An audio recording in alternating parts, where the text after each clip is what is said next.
Yes, hermanos, sagupang Dormides Putes na mayroong record na 14 wins, 7 losses, 1 draw at mayroong 10 knockout sa kanyang kartada. Laban sa ating kababayan na si Weljon the Triggerman Mindoro na mayroong kartadang 14 wins, 0 losses, 1 draw at mayroong 14 knockouts sa kanyang record. Aba, hermanos, nakakatakot pala ang record nitong si Weljon Mindoro dahil lahat ng kanyang 14 nakalaban ay natapos via knockout. At sa naging sistema nga ng boxing, hermanos, tila napansin ko na reklamador at nag-o-overreact itong kalaban ni Weljon Mindoro.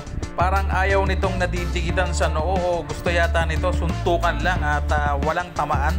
At sa pagpapatuloy ng first round, hermanos, nahagip ni Weljon Mindoro itong Colombiano sa likod ng kanyang batok nang hindi naman sinasadya sapagkat naka full cover itong Colombiano at pag-ilag niya ng nakayoko ay doon siya nahagip. Pambihira to kalaban ni Weljon Mindoro. Hindi ko alam kung umakit pa ng lona to para makipag-boxing, lumaban o para kolektahin lamang kanyang paycheck. At sa muling pagpapatuloy ng first round, hermano, sa taas-babang atake ni Weljon Mindoro ay nasikwatan itong Colombiano sa kanyang tagiliran. Hindi naman kalakasan pero kusa na lumuhod ang Colombiano.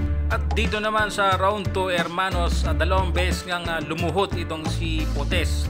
At tama naman ang tawag ng referee na no knockdown sapagkat hindi naman tinatamaan ng solid na suntok itong si Putes.